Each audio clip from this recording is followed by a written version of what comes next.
Happy Independence Day. And happy independence to resilient and good people of Nigeria. I'm particularly concerned about what Atiku wrote, writing to the National Assembly. This is about time that we're about doing another constitutional review. He mentioned, how about we vary this presidency thing, so much so that each region gets the opportunity every 6 years. 6 years, one term, that's it.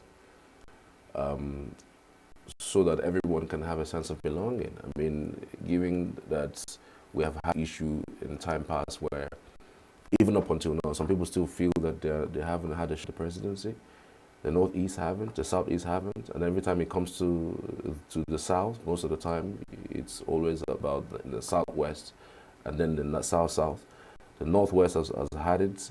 The North Central, maybe under military, but I mean, people have said over time that it's about time that maybe we should rejig our style of presidency so that when it goes to the North, you know, we know that's going to either the North Central, Northeast, or Northwest, or maybe Southeast, South-South, or Southwest, so that you would have a sense of belonging. Do you think it's a good idea? It's a wonderful idea, which our founding fathers put into the template that is running Nigeria. But like I told you, and I've said several, and I will continue to say, Nigerians and the people who are handling Nigeria have become very selfish. They have played out our federation because we say we are Federal Republic of Nigeria. And for 64 years, people have fought for true federalism. And if we had followed true federalism, there won't be any of this coming back to talk about this. I don't even want to join issues with anybody who is calling for rotation of presidency, because it's quite evident in when you say Federal Republic of Nigeria. The Atiku was part of the federal government when they were there. What did they do? They are politicians that want to talk about issues when it's either favoring them. When it's favoring them, they keep quiet. When it's not favoring them, they keep telling us they are political statements and is swallowed into politics. Even if he has any point there, I don't want to. He has been there with his principal for 8 years. And they didn't remember that Nigeria is having a problem. They didn't remember that some people are marginalized. They didn't remember that some people are bearing grudges that will last for generations yet to come against Nigeria, and nobody wants to talk about it. They sweep it under the carpet. They didn't remember that some people felt it's their right to rule Nigeria for life. They didn't remember that there is so much marginalization. And when you're talking about over 450 tribes in Nigeria, it got to the point where so much divided along those tribal lines. So when you're talking about Nigeria, the way we find it now, and some of these people talking now, contributed to splitting Nigeria into 450 pieces. They're expecting it to be better. We told ourselves lies for 64 years, and here we got us. You know what a 65-year-old can do?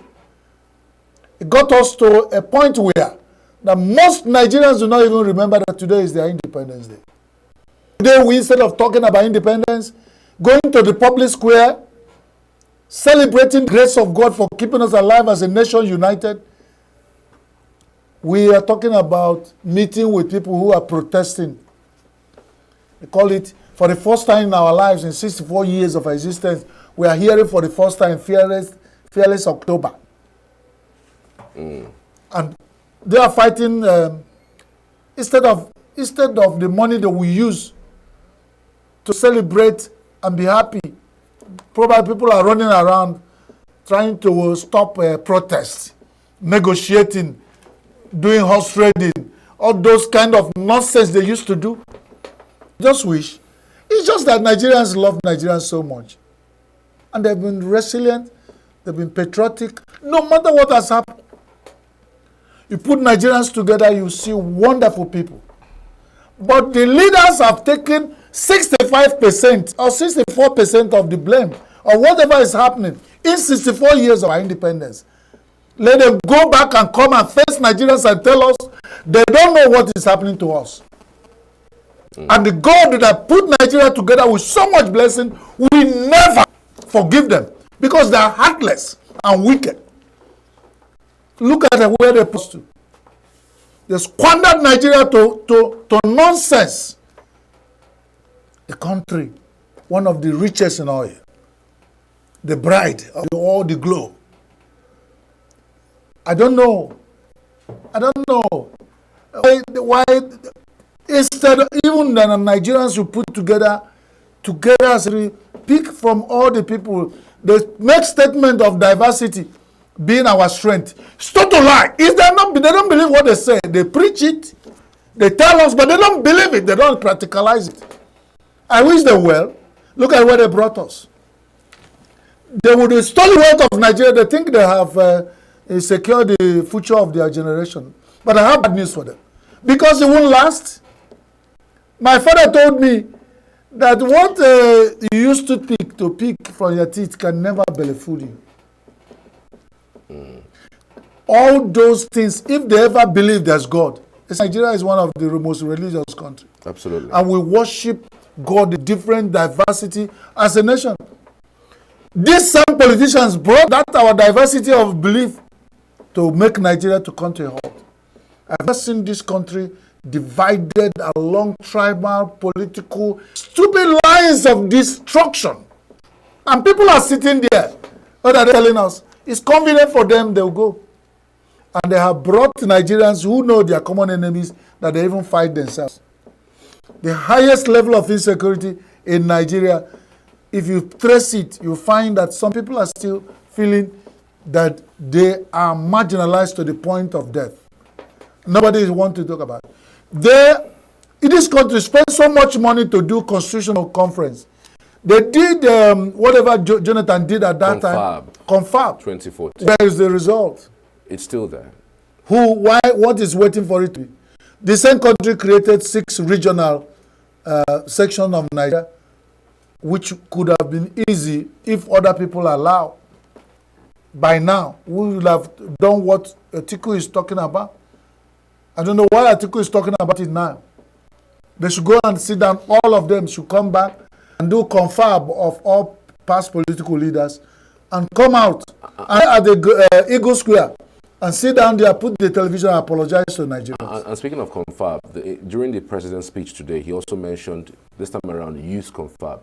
Goodluck Jonathan's confab wasn't youth confab, it was just a confab across board. Jonathan confab was all encompassing. People selected all they would represent. But this one the youth? Yeah, but this one is also going to be youth confab. It wasn't called youth confab during Jonathan's period, but the current president wants he to was do specific the people he want to call to confab. Youth confab, that whatever resolution that is made out of that will be the core mandate of what his government will be about. I do not believe it. I do not think the Nigerian youth will be called to confab to decide the future of Nigeria at this point. The people who brought the mess should be back up there because we should be there to solve the problem. How will Nigerian youth go and stoop on a shit or 64-year-old shit? And the problem? They cannot. It's not the seat. Okay, Charles, President will call you to confab. You are the likes of you. Bring you to Abuja to decide what will happen to Nigeria. And when they finish, isn't it to lie? They're telling us lie. Bring the confab of the old. Bring put a panel result. Put them together. Put all of them together. Do another confab. Put all of them together. Mix it and sieve it and pick the good out of the chaff. The issue of confab is I have reason not to, because all the confabs nobody has put them to. So you even start another confab that we have big budget. They'll bring all Nigerian youth to who would they represent? They will go there to spoil their mind. They will start coming as you to. If you are not a Gala, you are Igbo, you are Yoruba. Is that how they're going to put them together to solve the problem of Nigeria? Who will be talking to them? Who will lead in the confab? That's why I'm saying we always together to tell ourselves lies. The lies of Nigeria 64 years brought us to a standstill. You are running around in a circle. They know the solution. But the converse has always been that the youth have been left out of the discussions about the future of So pick Nigeria, remove the people who cause the mess, put the youth, and Nigeria problem will solve. You believe that? This is it hasn't happened before. No, so I know. Very, very soon, you guys will be accused of treasonable felony. You want to kill all the old people, then the youth will take over. That's what I see you guys. So we are now extinction. People of our age should be in extinction, and then they will meet and resolute. Yeah, and that resolution would be the core of what the president would now do. I even tell you, majority of Nigerians has been disoriented. They don't even know what the problem of Nigeria is. So it's when you put them face to face, they will be asking questions and go back into history. No Nigerian youth have a single iota of the history of Nigeria. The same country wiped their sense of history by not allowing them to study history in Nigerian schools. And you bring them, what are you going to tell them? It's still going to be, bring the youth and start telling the gospel according to Yoruba, gospel according to Hausa, and they will get them confused and cause more trouble for us. Let them leave the youth alone. When you give a good environment, you hand over to the youth. You don't hand over Nigeria 64-year-old shit and expect a miracle. So which people should be called for the confab? Nigerians are together in this. Bring them together. Why is separating? Where are the women? You people are talking about gender. Bring the youth. How many of them will be there? How many Nigerian girls know what is happening? Apart from Nigeria turning them into prostitutes because of hardship, those are the people who go to the street, bring them to confab to solve Nigerian problem. But those people will be represented. It's not fine. Adults will not be represented. No, what I said is confab for the youth. That's my argument. If you say you are calling for confab to solve Nigerian problem, I say again, whether you like it or not, I may say, okay, maybe that will go somewhere. But you're not segregated. You call the youth, put them together to solve Nigerian problem. Good luck to you and your generation, Charles. We hope that when you are called to the confab, in no time, you become magicians. And solve Nigerian but all the protests, peaceful protests that people, come out to do is mostly done by the youth. I've not seen the old men coming out to protest for bad governance. I've not seen them even today, which... You're not being fair to us.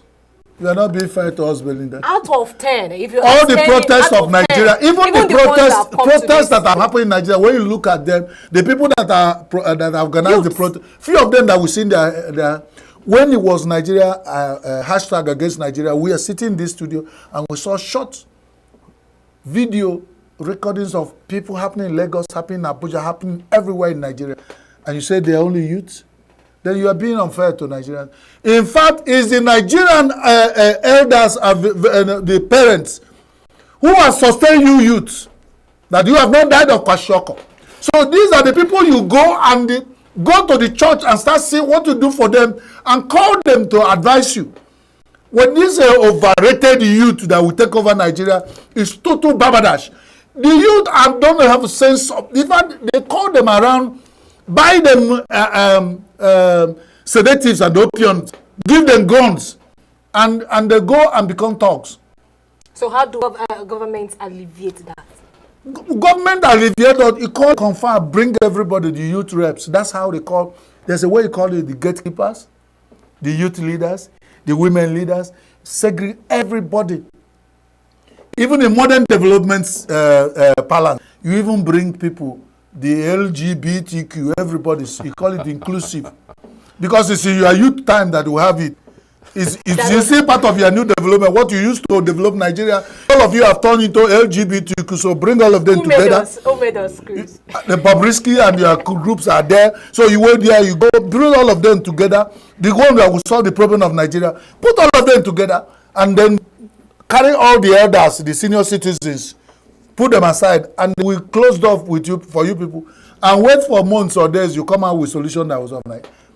What I'm saying, I'm not saying confab.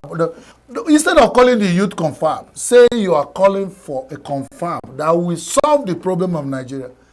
Set those that are among across the range, the rank and file of Nigerian citizenry. Put them together, challenge them to get you a solution, probably you will. Because the same government said no Nigerian youth will go to university on this 18. And we fought over that and they reneged. The same people who told you that the future is for the youth, and the youth leaders in the parties are over 60 years, in all the political parties, and they will come out and accept it. Nobody. The youth, you said, come about. How many of them are still in prison over treasonable felony because they say they are hunger? Then you call them together. There will be no hunger again. There will be no hardship. Then there will be no nothing. Everything. They will now sit down together. Fuel would have come down 1,000 naira, or because we ain't talking about that. A Nigerian problem will begin to get solved. And then Charles, at that point, you guys will take over and we will retire and watch Nigeria get better. You do not bite your nose, cut your nose to spite your face. It's an error. Nigeria is in it together. What affect youth affect the adults? And the adults bear the blunt. Whether they cost it, whatever has made them cost it or whatever, I'm not absolving them. But if you want to solve a problem, don't remove the person who caused the problem out of it. And then you jump into solving it. Bring them in. Challenge them to tell you what was their challenges so that you even know where. Because if the firstborn in the house do not even crawl or run, the other one will not even stand. That's it. Chris, what would you say is one thing or the things that are good that you can look back to? This is 64 years and say, yes, I'm proud to be a Nigerian. Apart from the hardship, I know a lot, you have a million. No, I'm not talking about. Reasons. He said look back. You can't look back in hardship. There's been not much hardship in Nigeria before now. So there's so many things to look back. We were going somewhere. Our worry is that suddenly all hope of the growth of Nigeria was crushed and dropped in the dustbins. This country was growing very well. We had democracy. We had uninterrupted run of democracy. People were hoping that at least if nothing happened, this particular tenor of leadership finishes, another one comes in. And we continue in the growth of democracy. Suddenly, we used to have election. Those elections was turning point for Nigerians when you're talking about democracy. There is nothing like election in Nigeria, and I stand to be challenged, and nothing. So our democracy has destroyed. And we run like nothing. How can we run as a nation, say we are operating democracy, and we don't have an election? What we have is election. And people will say they are the umpires. We look at the eyes of 210 million Nigerians and tell them lies, suppress the lies, and impose people on them all over, from local government councillorship election to the National Assembly. We cannot tell ourselves truth and conduct election. We cannot count and have census and say, we used to have the most beautiful census Nigeria had, they said the one they had in 1963. Since then, Nigeria has never had a credible census. And we spent billions. For 64 years, we couldn't know how much we are, and we are planning. I'm sorry. Nigerians are blind pilots who are flying blind. How can you be a pilot in aircraft, a blind pilot, and we are flying blind for 64 years? Thank God that we have not crashed. We almost nearly crashed, and then they start. It's only when they say somebody is there who is on the ground. Hey, you are crashing. They will start maneuvering and then fly blind. That's what kept us where we are. We don't have data to plan. We don't have elections. We have selections. We used to have this. So if you look back, we used to have beautiful nation. That I look back when I wake up each morning, they have election, and I remember the song we used to sing with nostalgia. I'll sing that song for you. Most of you will not understand it. 1960, Nigeria were independent. N'ime arọ nka ayibo onwayo. Azikiwe Nnamdi Okpara. Jisie n'ike unu gachi. 1960, that kind of song gives people, you feel nostalgia of a nation we used to have. Where are those things? Where, as a kid, I look forward to Independence Day. We dress in my smart school uniform, go to the public venues where you watch and salute our leaders and sing national anthem and march to the tune of well-dressed and well-respected army boys playing their brass band, and we sing and dance and they have a hope for a nation. This is where we grow. What am I going to tell my children? Who did this to us? And we keep running like this, hoping that. What is happening? All people that are put in charge to rule Nigeria has swallowed and chopped all the people that are supposed to carry them in their stomachs.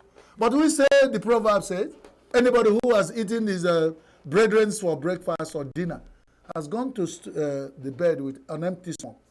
These are our rulers that, in satiation of their corrupt tendency, amassing wealth, amassing. One Nigeria, we put in his account over 500 billion naira in the same country. We sit here today, when people are dying in the street, going to the same market to buy a mudu of gari, at the amount they're buying it, I'm going to probably buy for. That is the highest level of insincerity, and they expect us to celebrate independence 64 years. All right, I mean, Mr. Chris, we just have to leave it there because of time. We had better, because there's nothing to celebrate, like you said. We can only look back and say it used to be. Until nothing happened. If what happened in the recent past continue in the recent future, I'm sorry for the nation Nigeria. That's my opinion. God help Nigeria. God help Nigeria. Oh my God, we keep on praying and hoping that Nigeria will get better. We are still on Signature Morning on Signature Television. You can always follow us on all our social media platforms. We are live on YouTube 24/7 at Signature TV and all the social media platforms at Signature TV Officials. Drop your comments. Let's celebrate Nigeria. Let's celebrate ourselves. Let's celebrate progress. Stick around. We'll be right back after this.